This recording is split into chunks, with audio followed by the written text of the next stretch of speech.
Alright, let's crack open the file on one of the biggest mysteries in the entire Marvel Universe, Natasha Romanoff. It's time to pull back the curtain. This is Black Widow Declassified. This one quote, it tells you everything you need to know.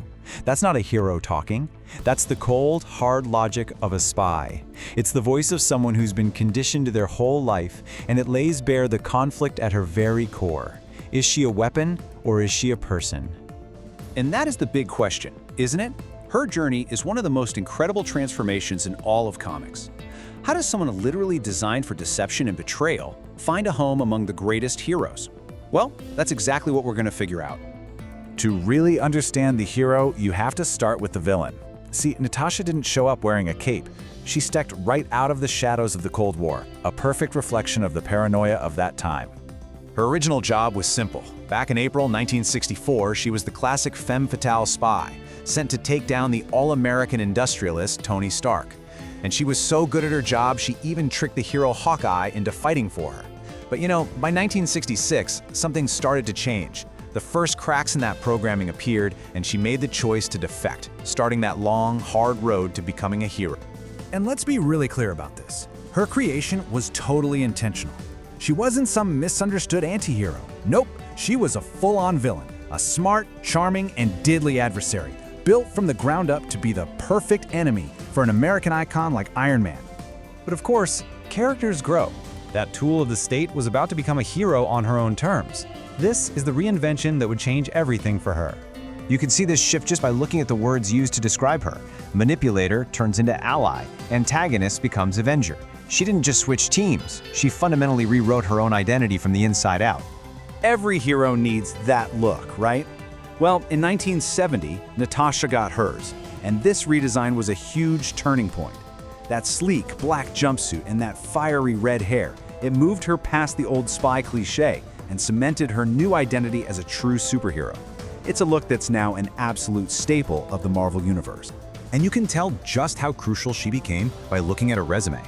I mean, seriously, from the biggest team of all, the Avengers, to leading the Champions, to doing gritty street-level work with the Marvel Knights, Natasha became the ultimate team player. It's proof of just how brilliant and adaptable she really is.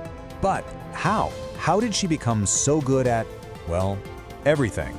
For that, we have to go back, way back to an origin that was actually written for her decades after she first appeared. We have to unlock the secrets of the Red Room.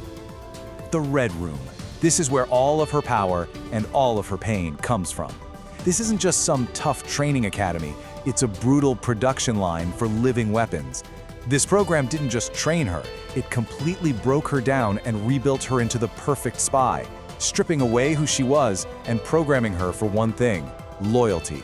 So while she doesn't fly or shoot lasers from her eyes, she is far from an ordinary human. The Red Room gave her a version of the super soldier serum. This stuff slows her aging, pushes her physical abilities to the absolute peak of human potential, and gives her a crazy strong immune system. And to cover up the horrible reality of her childhood training, they even planted fake memories, like the idea that she was once a ballerina. So how does she go toe-to-toe with gods and aliens? She relies on some seriously cool tech. The Widow's Bite is her iconic equalizer. These gauntlets can blast out a massive electrical charge, sure, but they also hide grappling hooks, tear gas, a radio. It's the perfect multi-tool for the perfect spy. Natasha's whole story is about the choices she makes. So, what if she'd chosen differently? This is where the multiverse gets really, really fun, giving us a peek into the hero and the villain she could have been. And man, the name Black Widow has been attached to some wild characters. In one reality, she's so worthy she can lift Thor's hammer. In another, she's a literal monster spider in the year 2099. And get this, the very first Black Widow, a character named Clairvoyant, actually worked for Satan. It just goes to show you, that name carries a lot of weight. This is maybe her darkest reflection. The Natasha from the Ultimate Universe never really defected. It was all a lie. She was a mole, a traitor who destroyed the heroes from the inside and did some truly unspeakable things. She's a terrifying reminder of the weapon she was made to be and the exact path our Natasha fights so hard to stay away from. And then you get the complete opposite end of the spectrum. A Natasha so noble, so selfless, that she is deemed worthy of the power of Thor himself. This is the ultimate proof. showing that deep down, at her very core, she has the soul of a true hero. So after all of it, all the betrayals, the different versions of herself, all the battles, what is her legacy? What does it all boil down to? It really comes down to one simple, powerful idea. Her entire life is a testament to the power of choice. She was made into a weapon. She was programmed to obey, and she was given a past soaked in red. But she chose to fight it. She chose to be better. She chose to be a hero, proving that what was done to you doesn't have to decide what you do. And so, Black Widow's entire journey leaves us with this one question, doesn't it? What really makes a hero? Is it having a perfect past, or is it the tough, painful, and relentless choice to be better than what you were made to be?